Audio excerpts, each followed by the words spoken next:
Hello, everybody.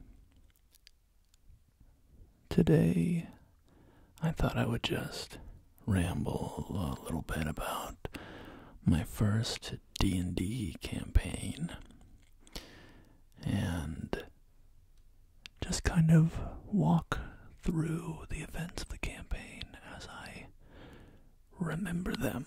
It was quite a while ago.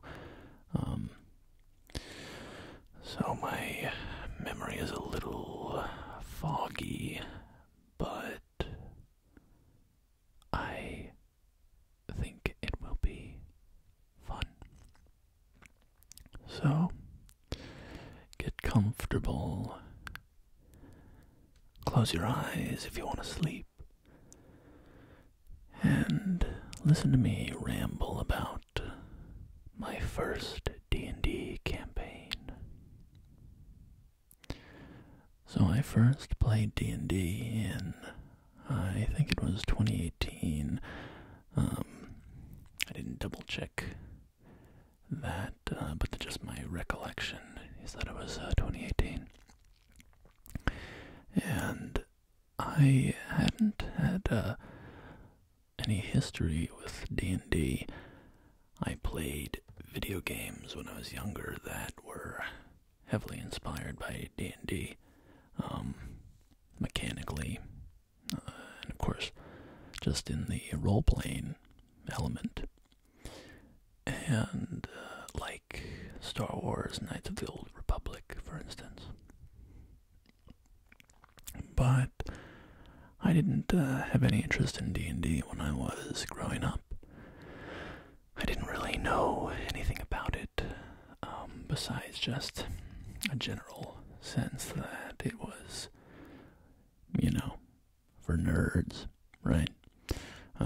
There was some sort of nerdy activity. And, I wasn't anti-nerd. I mean, I played video games. I liked nerd culture. But I just never got into D&D. Didn't have any friends that were into it. There was never really a hook that pulled me in. And then when I was in college, I met some people who did play D&D. And we were talking one time, and somebody brought up the idea that we could start playing D&D together. All right. One of my dogs just started barking, so where was I? Right, so I met this group of people, and some of them had played D&D before, some of us hadn't, and we decided that we would play together. So we had a session 0 where we made our characters, and I played a human rogue who was just completely a clone of Jack Sparrow from the Pirates of the Caribbean movies. And we played one session of that where we started in a tavern, very classic, and a dwarf ran in with a map or a scroll or something. And right as he ran in, he got shot with an arrow. And we fought off some enemies or something, and took the scroll and went on a little trip up to a wizard's tower. And it doesn't really matter because that campaign didn't go any farther than that. It was literally just one session.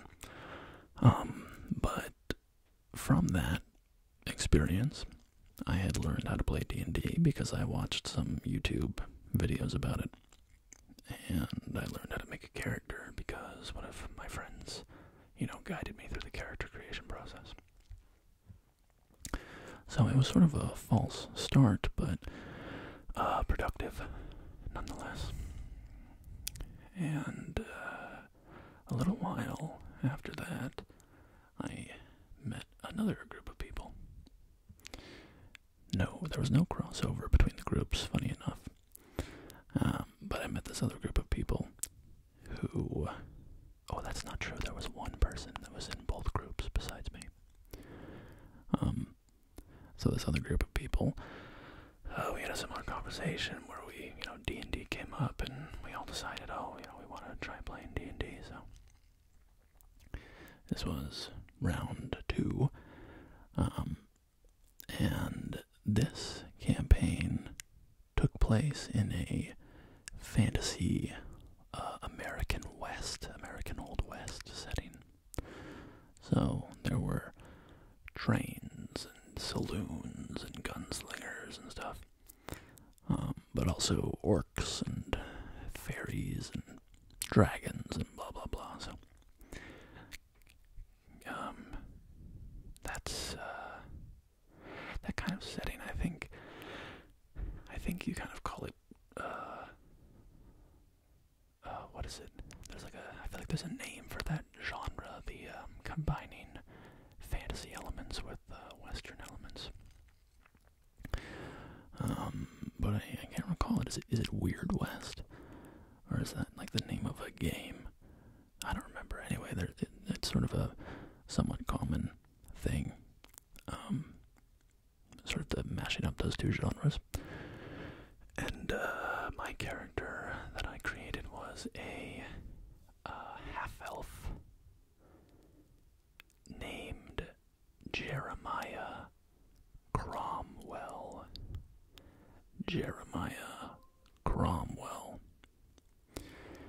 And Jeremiah Cromwell was a railroad tycoon who had made a fortune in the railroad business. And then this criminal boss, kind of a mob boss type character, this head of a criminal organization, ended up threatening my character for one reason or another. I think wanted to muscle in on my business. And my character refused to work with him. And so the criminal boss killed my business partner and framed my character, planted evidence that I had done it. And as part of some scheme where he would, get a piece of my business once I was out of the way, so my character went on the run, became an outlaw, and set off to try to clear his name. So he was a gunslinger class, and it's kind of funny looking back on it that my first character, besides that misfiring first campaign where I just played one session as a rogue, and I don't think I even used sneak attack really.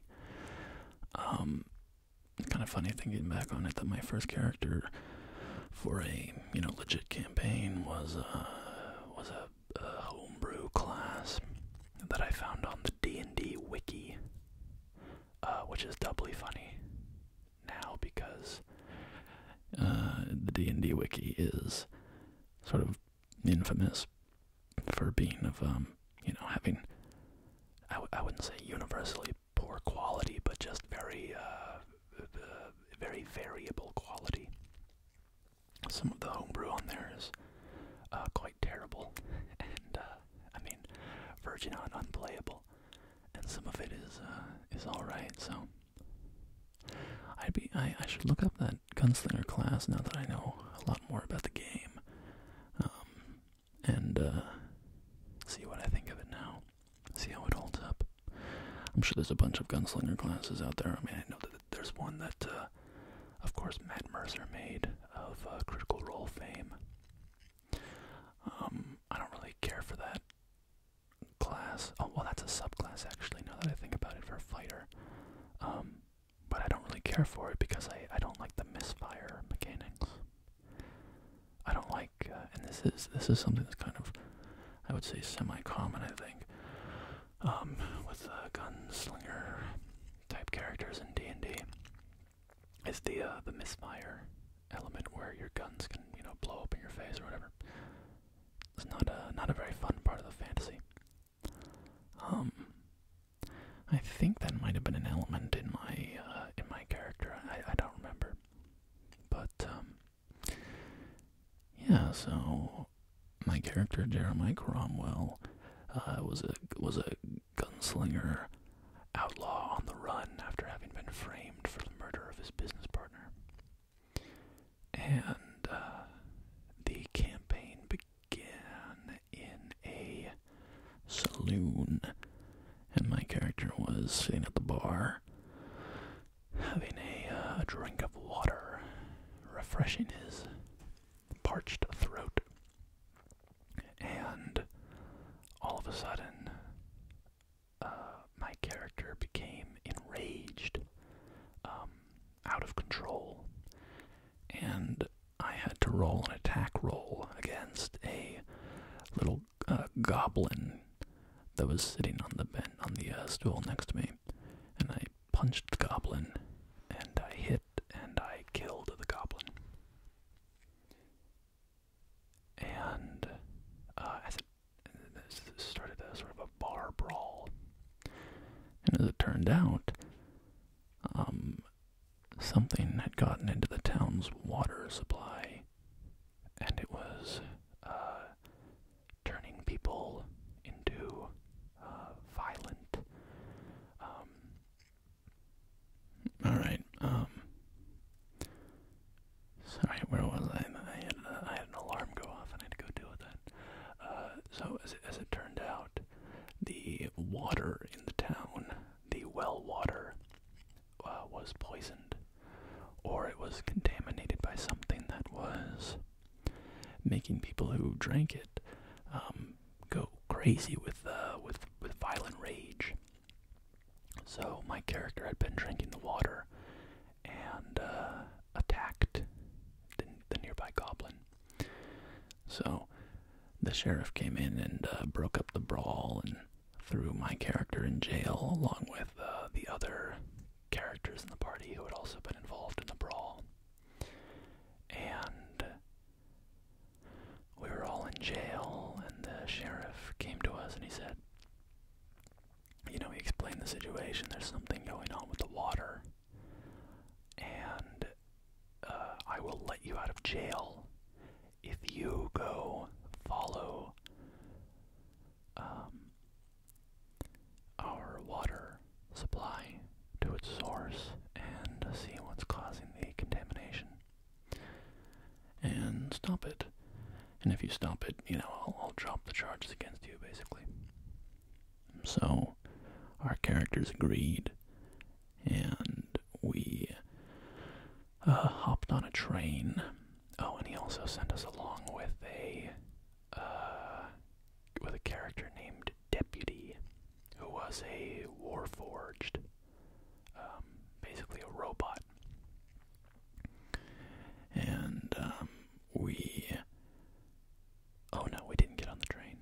We got on our horses, and my horse was named Jose, and we rode our horses down the road, heading off towards a nearby mountain where the water came from.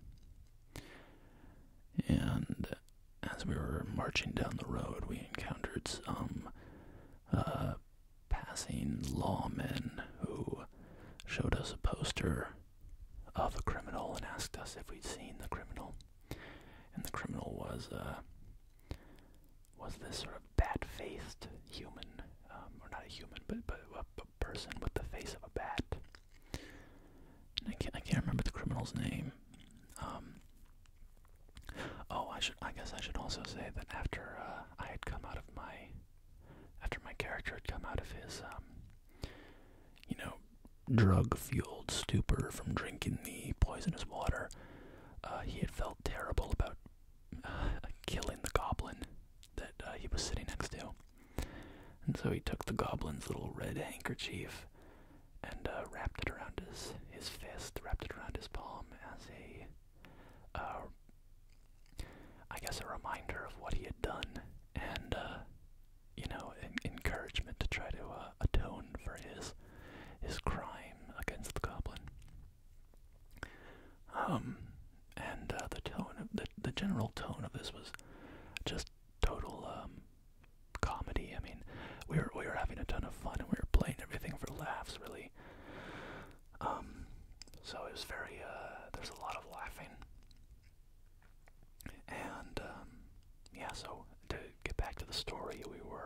wandering down the road, and our group of adventurers was basically immediately at each other's throats because our dungeon master had done this funny thing before the campaign started, where there were 4 players, and he had each player write on 3 slips of paper, and on each slip of paper you had to give 2 rumors about yourself, 2 rumors that people had heard about you.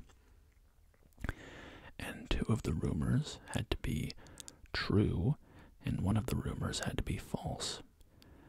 And then our dungeon master, shuffled up these rumors and gave 1 to each other player. So each player knew a rumor about each other player's character. And those rumors might be true, or they might be false.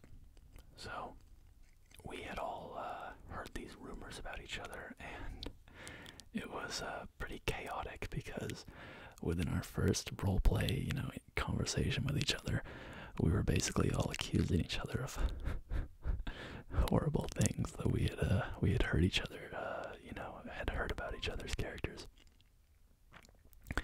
So that was pretty funny, and the party got off to kind of a bad start in that regard. But we had a quest, so we persevered, and we came to a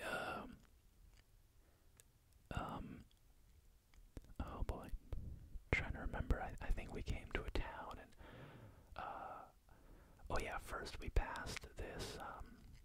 passed through a ruined town, and we were walking through, and we saw a dragon, a gold dragon, whose head was stuffed down into a well in the center of the ruined town.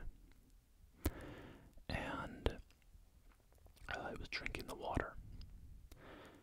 And then it pulled its head out, and we all hid, and it flew off into the distance. And we found a dog there, because one of our characters was a ranger who wanted to take the Beastmaster subclass, whatever that's called. I don't think it's the Beastmaster, something like that. But the player wanted to have a beast companion, so we found a wild dog there, and she made friends with the dog and followed us around. Then we continued on, and we got to a town, and the town had a train line that went up close to the mountain that we were trying to get to purify the source of the water. So we were in town, and we ran around and did some nonsense here and there, and then eventually we wound up at the saloon, and we while there encountered a group of people. One human being and his 2 goblin companions, and they offered to help us deal with the infection of the water supply. So they came along with us, and one of the goblins recognized the handkerchief around my character's hand and said that it belonged to his brother. And so my character panicked and said, oh yeah, this is something horrible happened to your brother. Somebody killed your brother, and I'm carrying this handkerchief in remembrance of him.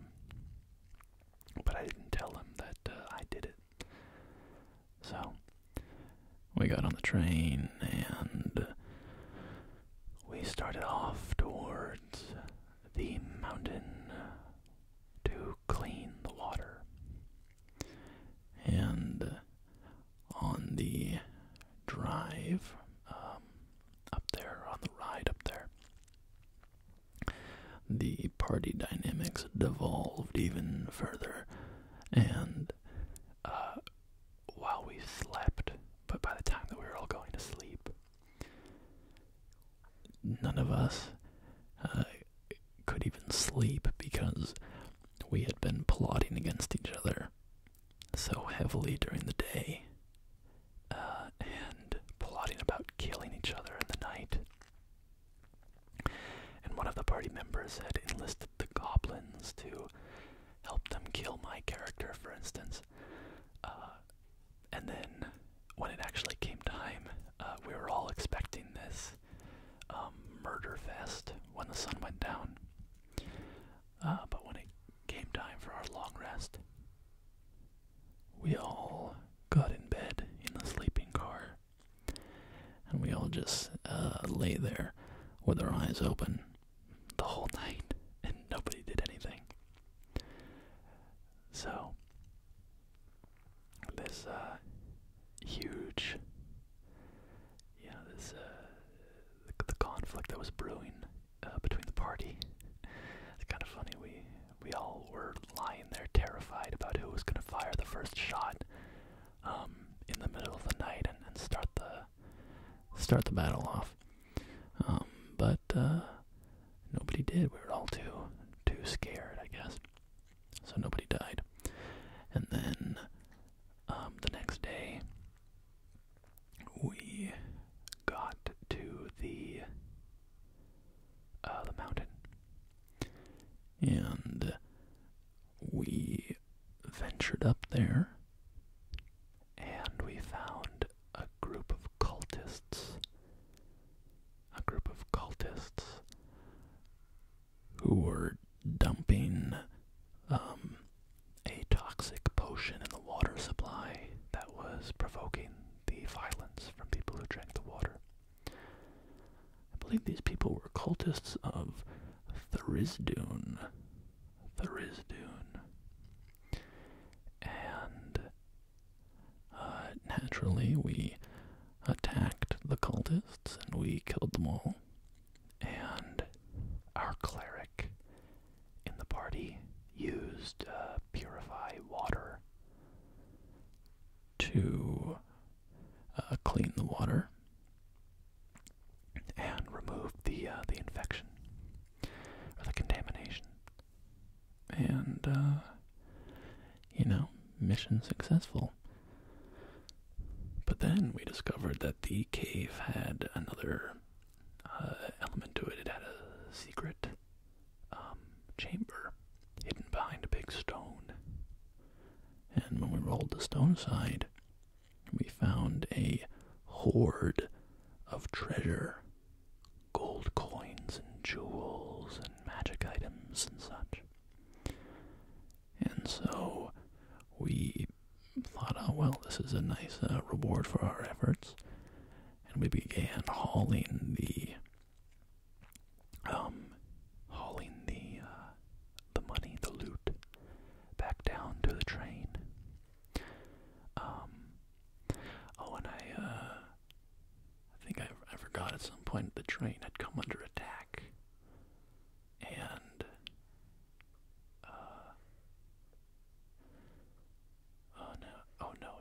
no, I'm confusing myself. Ignore me. This campaign went on for a while, so there's a lot of stuff that happened later on that I'm trying to keep straight in my head. So, we hauled this loot back down to the train, and our buddies, the human and his two goblin friends, they, we were going back and forth, carrying loads of the loot, and near the end, the human and the two goblins went down ahead with one of the last loads, and then my group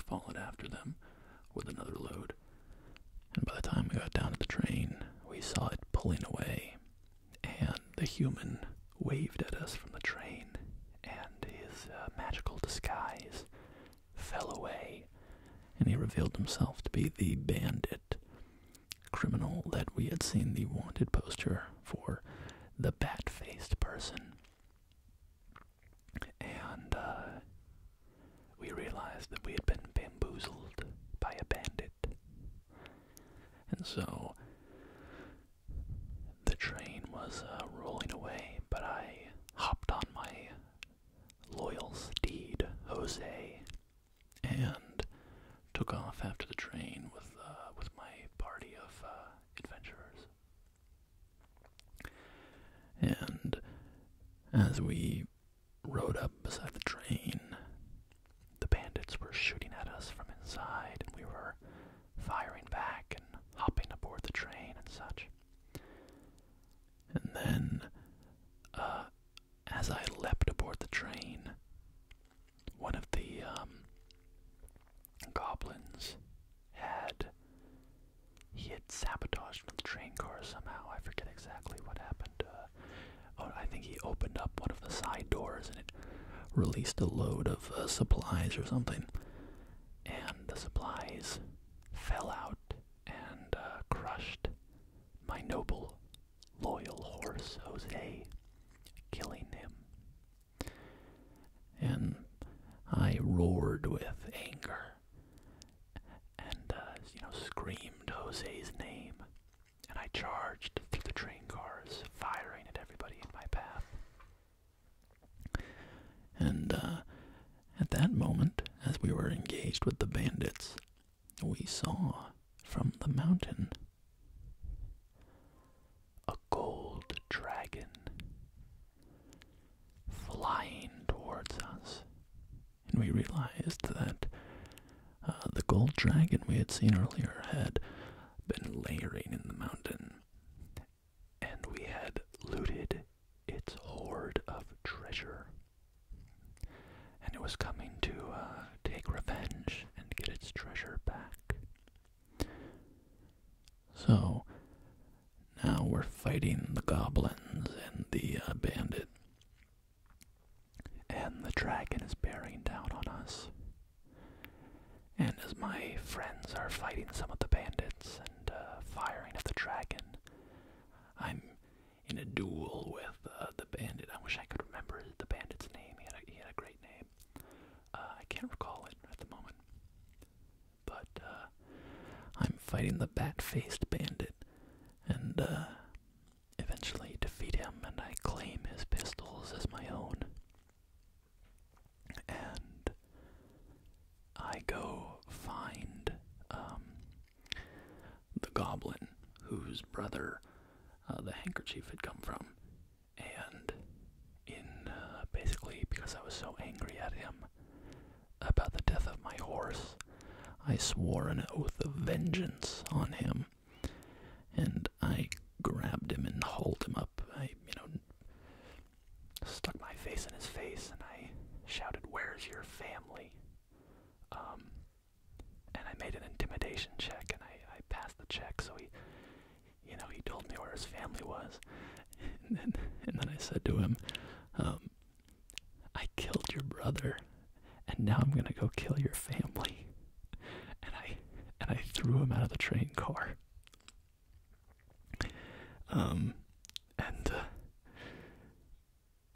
I know it sounds grim, and kind of edgy or whatever, but at the table it was all, it was just all very funny and kind of being played overly dramatic and emotional. So it was all very funny. And then the other goblin bandit who was still alive, the gold dragon had come to the train and was landing on the train and attacking us, swiping at us with its claws and biting at us. And so we knocked out the remaining goblin, and we strapped him, we covered him in dynamite, and then covered him in gold coins guts from the dragon's hoard as well. And then we tossed him up on top of the train car, and the dragon gobbled down the goblin and flew up into the air. And then there was a big pop, and the dragon fell down to the ground, dead. And that was that. We had defeated the bandits and defeated the dragon. We were all alive, except for some of our mounts who had died in the fighting. Of course, Jose, my noble steed, passed away. And our companion deputy, who had been with us from the start of the adventure, also passed away. I'm going to take a sip of tea now. Ooh, that burns. It's ginger tea. It's got a good burn to it.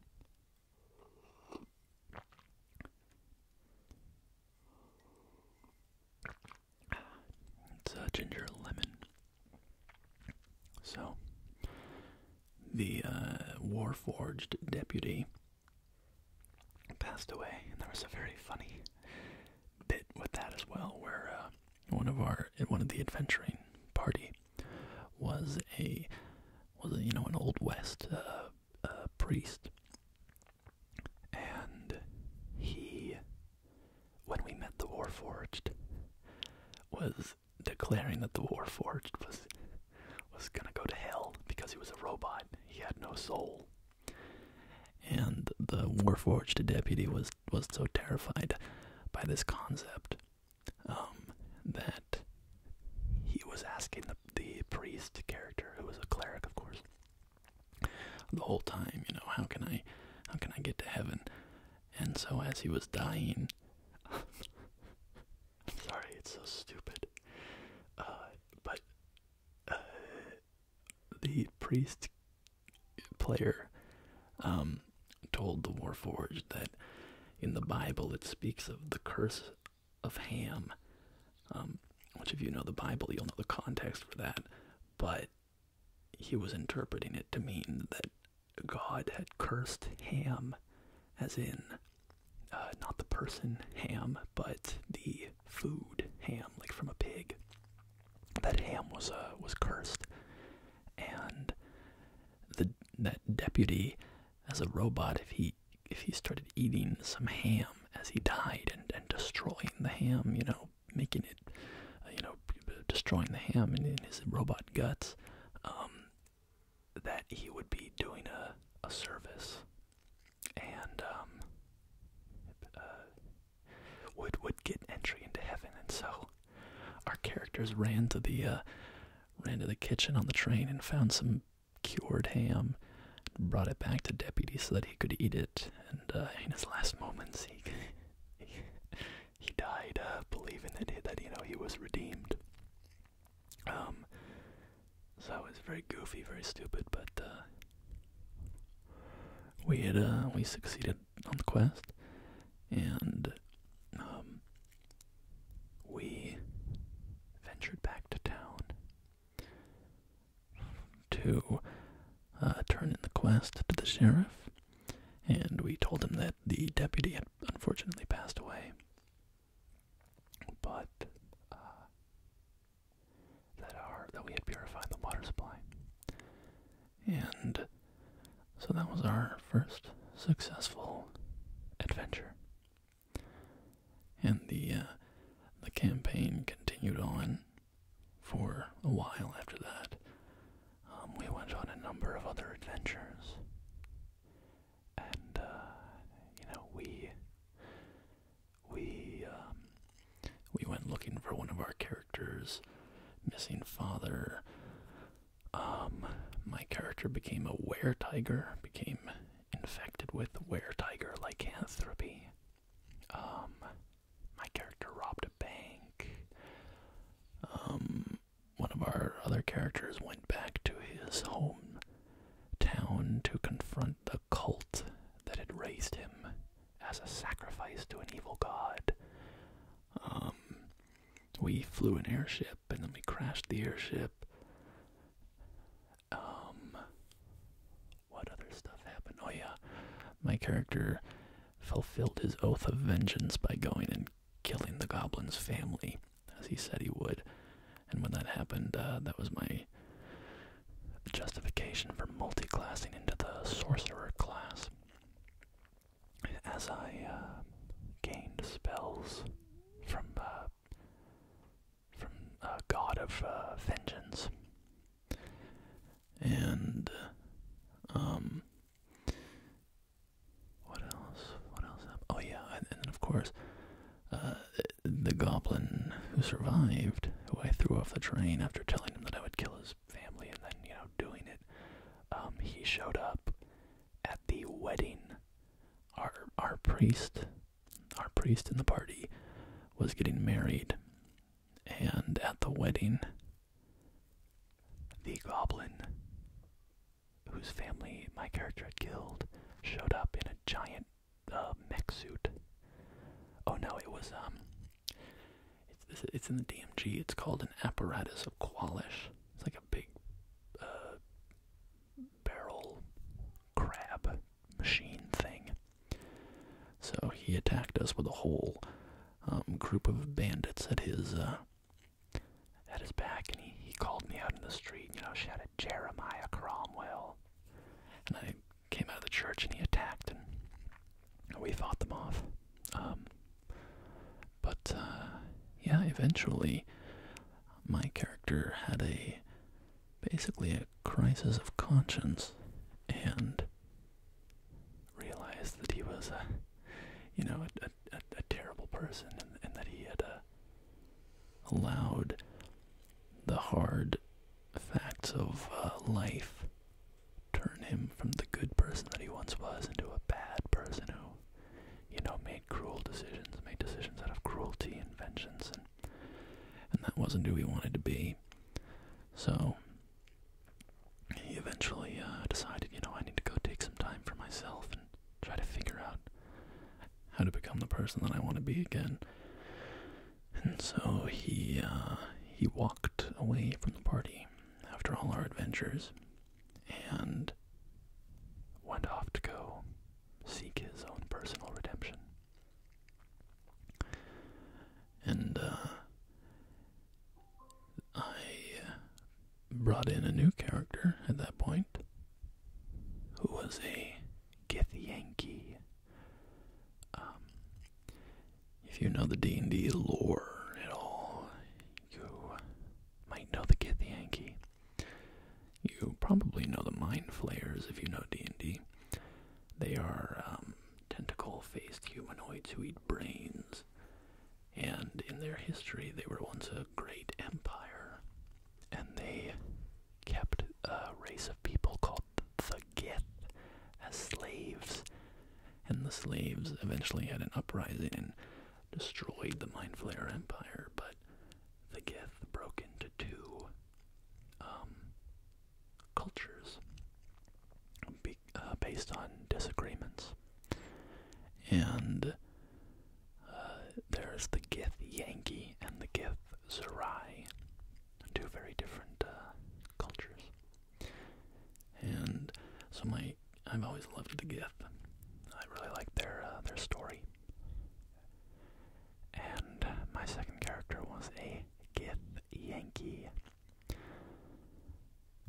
So he showed up and had some adventures with the group. But I think that's enough about my first campaign. I mean, I glossed over a lot of the later adventures, but yeah, I've played a lot of D&D since that first campaign. I have ended up dungeon mastering a lot more than I have played at this point. I DM a lot more than I play, which is fine by me. I mean, sometimes you hear of the quote forever dungeon master, who's a dungeon master who just kind of, nobody else in the group wants to dungeon master, so they do it all the time, and they have this not a resentment or anything serious, but just this like, oh, I would just love to play. I just want to play. I just want to play. Kind of relax the responsibilities of being a DM for a while. And I get that because it's super fun to just be a player and kind of get to go on the adventure and make it your own as well. Sort of feel like you're,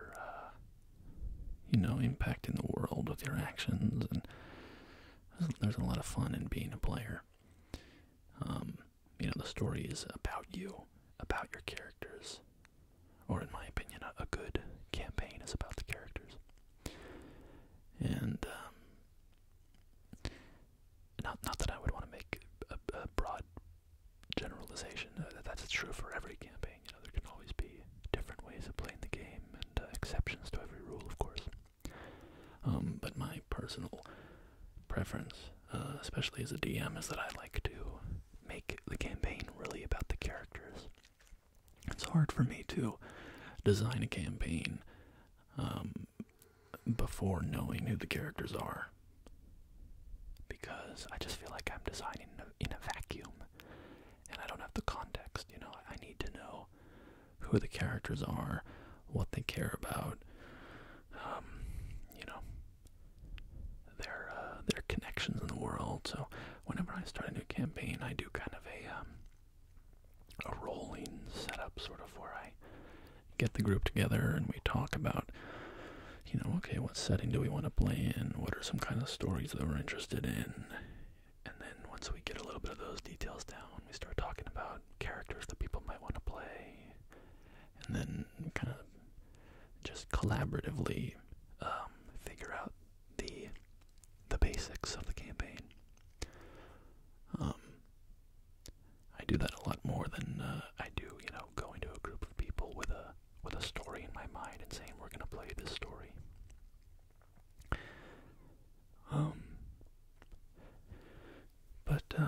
Oh yeah, I was saying about the forever DM. Some DMs really just want to break from DMing.